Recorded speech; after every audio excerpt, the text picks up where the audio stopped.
I'm getting along fine, but there are plenty of other GIs in the same boat, so I can't complain. Letters from War. He labeled it Somewhere in France. Written by Nashvillian John Troxler. Love, John. To the family of his wife, Irma. We were sweethearts in high school, sophomore year. Who's this? She has fond memories of growing up in what was once a small town. Well, that was me for that birthday. I love that. Their lives, like so many other Americans, were forever changed December 7th, 1941. A date which will live in infamy. I remember when I was in Nashville, and on a Sunday afternoon when President Roosevelt announced on TV that Pearl Harbor had been...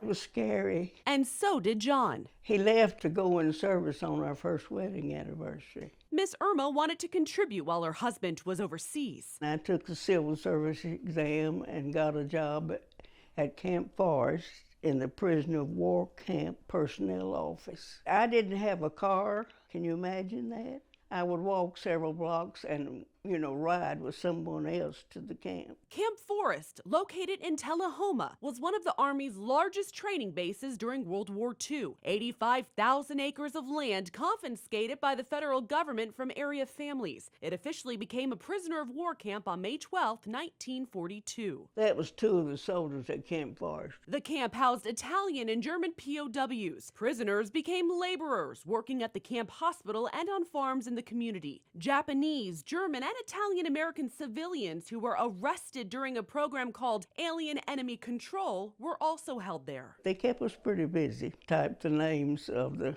prisoners and where they were from, the serial numbers, and what camp they were in. In 1940, the population in Tullahoma was 4,500. By the end of the war, it grew to 75,000, but the camp was no longer needed. The area eventually became Arnold Air Force Base. The Troxler family returned to life post-war. He was glad to get home. The couple had 2 daughters, who had 2 sons, and now Irma has 4 great-grandchildren. John passed away in 2017 after 73 years of marriage. Irma turned 100 this month, and she's ready to party. That's what I'm planning to do. With family and friends by her side. Alex Dennis, News 2.